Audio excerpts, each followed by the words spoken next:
आज मैं लेके आया हूं आप लोगों के लिए बैक का वर्कआउट। जिस तरीके से हमने चेस्ट का पूरा वर्कआउट किया था एज अ बिगिनर, आज हम बैक की वो 1 by 1 सारी एक्सरसाइजेस नंबर्स में, मतलब कि फ्लो में मैं आपको बताऊंगा कितने रेपिटेशंस लगाने हैं, कितने नंबर ऑफ सेट्स होने चाहिए, टेक्निक क्या है, फॉर्म क्या है, everything which you need to know as a beginner, सारी चीजों की बात करेंगे। तो गाइस, पहली एक्सरसाइज एज अ बिगिनर आप यहां पे लगाएंगे लैट पुल डाउन। अब देखो, लैट पुल डाउन मैं आपको क्यों कह रहा हूं। एज अ बिगिनर आपको ये समझना होगा कि आप हमेशा मशीन्स पे ही रिलाई करो जब आप शुरुआत कर रहे हो। क्यों? क्योंकि सबसे पहले तो ये आपको स्टेबिलिटी का इशू नहीं होता इसमें। फ्री वेट्स जब आप लगाओगे ना तो बॉडी को स्टेबलाइज करना थोड़ा मुश्किल हो जाता है एज अ बिगिनर। अब यहाँ पे क्या है, आप जब बैठोगे तो फिक्स हो गई अब ये आपकी लोअर बॉडी, और ऊपर का जो मूवमेंट है आपको सिर्फ बार को पुल करना है, ठीक है। अब बार को पुल करने के लिए आप वेट को भी एडजस्ट कर सकते हो, कम वेट लगा सकते हो, बहुत हैवी मारने की जरूरत नहीं है। अब अगर आप इसकी जगह पे पुलअप्स करने लग जाओगे ना तो आपसे नहीं हुआ, बॉडी का वेट नहीं उठेगा आपसे, और आपको बिल्कुल भी पुलअप्स नहीं करना है एज अ बिगिनर। आपके जॉइंट्स के लिए बिल्कुल भी ठीक नहीं है, आपकी स्ट्रेंथ नहीं है मसल में इतनी।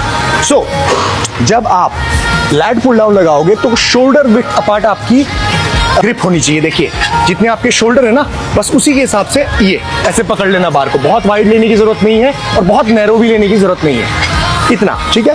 पैर को फिक्स करो, स्टेबल, ये टाइट फिट होनी चाहिए, ठीक है। ऐसे लूज नहीं छोड़ना है, फिट।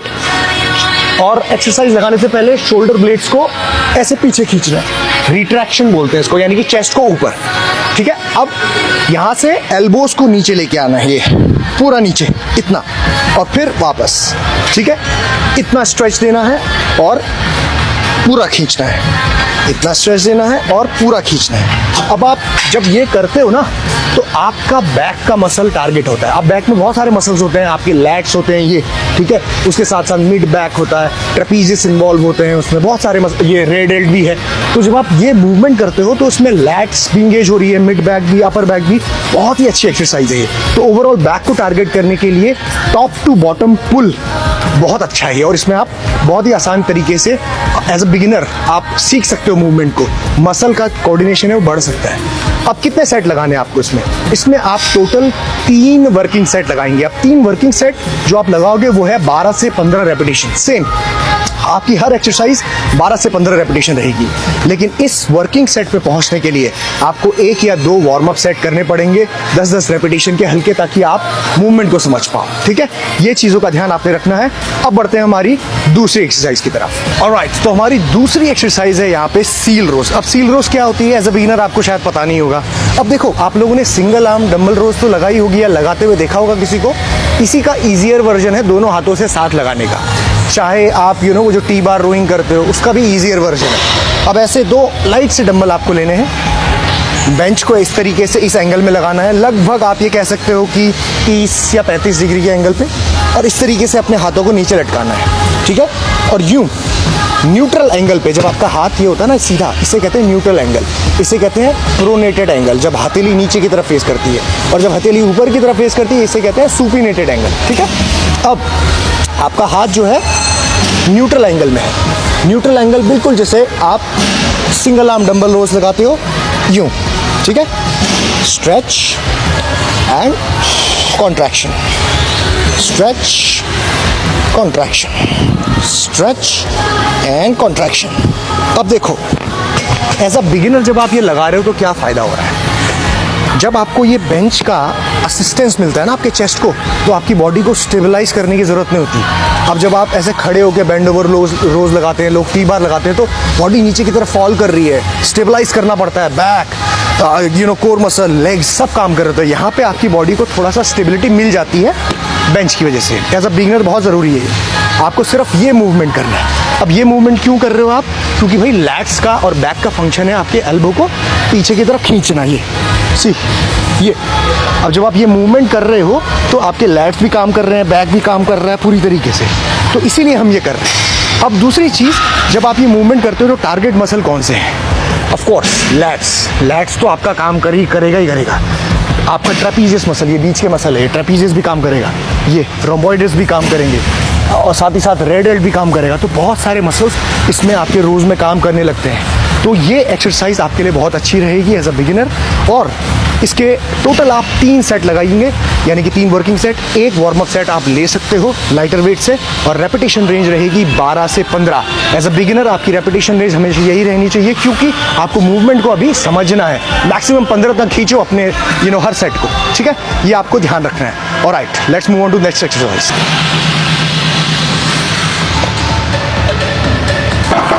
तो देखा आपने, ये है आपकी तीसरी exercise as a beginner, seated rows, जो आप हॉरिजॉन्टल पुल कर रहे हो, मतलब सामने से पुल कर रहे हो। अब हम सभी के जिमों में ऐसी मशीन या इस तरह की मशीन तो होगी जिसमें आप बैठ के असिस्टेड, ये बेंच का असिस्टेंस मिलेगा आपके चेस्ट को, वो तो होगी आपके पास। तो कोई भी मशीन इस तरह की आपको लगानी है, ग्रिप न्यूट्रल रखनी है, मतलब ये वाली। सील रोज में हमने लगाया, लेकिन हमने नीचे से ऊपर पुल किया था उसमें, ठीक है, तो थोड़ा सा पुलिंग का मूव, आपका जो एंगल है वो डिफरेंट था। इसको आप इस तरीके से लगाएंगे, ये दोनों हाथों से भी लगा सकते हो, सिंगल हाथ से भी लगा सकते हो, आपकी मर्जी है, लेकिन मैं प्रेफर आपको बोलूँगा, रेकमेंड करूँगा कि आप दोनों हाथों से ही लगाएं। प्रोटोकॉल हमेशा यही रहेगा, जब भी आप एक्सरसाइज करने जाते हो ना, तो चेस्ट को ऐसे पीछे खींचना होता है, यानी कि शोल्डर ब्लेड्स को पीछे, शोल्डर को पीछे लेके जाना पड़ता है। फिर आप पकड़ो इसको, चेस्ट को करो पीछे और स्ट्रेच दो, कॉन्ट्रैक्ट, होल्ड करो इसको, धीरे धीरे धीरे धीरे धीरे स्ट्रेच करो, कॉन्ट्रैक्ट, धीरे धीरे स्ट्रेच। ब्रीदिंग देखो, जब आप खींच रहे हो वेट को, सांस छोड़नी है, जब आप नीचे जा रहे हो सांस लेनी है।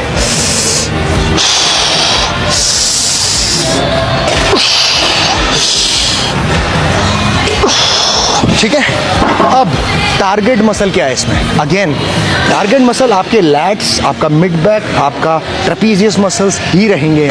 रेड बेल्ट भी टारगेट करेगी इसमें। तो बैक के ओवरऑल जितने मसल्स हैं ना, वो सबको हम अलग अलग एंगल से हिट कर रहे हैं। यही हमारी कोशिश है हर सारी एक्सरसाइजेस में। अब इसके साथ साथ रेपिटेशन क्या रहेगी? सेम 12 से 15 मैक्स खींचने की कोशिश करना, क्योंकि आपको मूवमेंट समझना है एज अ बिगिनर।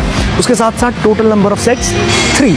इसमें आपको वार्म अप करने की जरूरत नहीं, सीधा वो वेट लगाना जो आपका 15 रेपिटेशन या 12 से 15 रेपिटेशन आपको देता है। ऑलराइट, चलिए मूव करते हैं हमारी नेक्स्ट एक्सरसाइज में। ऑलराइट गाइस, तो अब हम पहुंच गए हमारी लास्ट और चौथी एक्सरसाइज में, जो है वाइड ग्रिप सीटेड रोज। अब देखो भाई, इस पूरे वर्कआउट की सबसे टफ एक्सरसाइज आपके लिए यही होगी एज अ बिगिनर, क्योंकि इसमें कोई आपको असिस्टेंस नहीं मिल रहा चेस्ट का।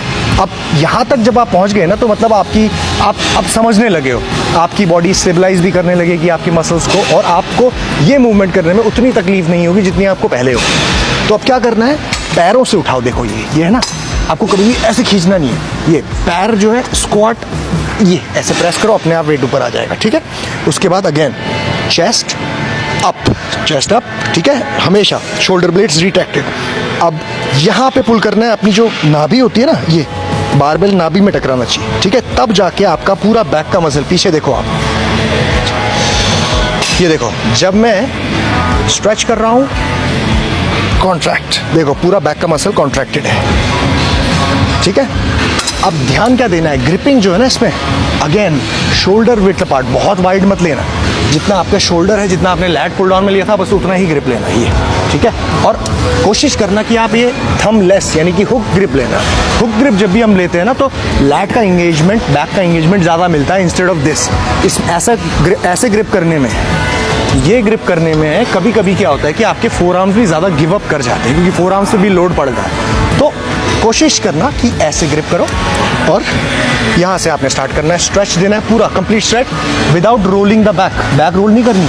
ठीक है, बैक सीधी रहेगी, ये पोस्चर मेंटेन करना है, कॉन्ट्रैक्ट, ये किया, ठीक है, and stretch, complete stretch, contract, complete stretch and contract. ठीक है, अब टारगेट मसल क्या है इसका? टारगेट मसल है अगेन पूरी की पूरी बैक, लेकिन जब आप हल्का सा वाइड एंगल में पुल करते हो ना, तो आपका मिड बैक, थोड़ा बीच का बैक और बीच के लैट्स ज़्यादा टारगेट होते हैं। देखो, ठीक है, यूँ।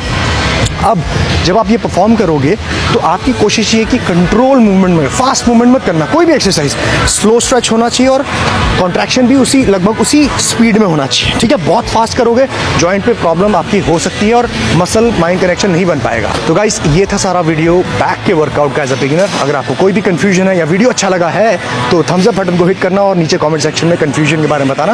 और मैं मिलूंगा आपको नेक्स्ट वीडियो में। जीत सलाल।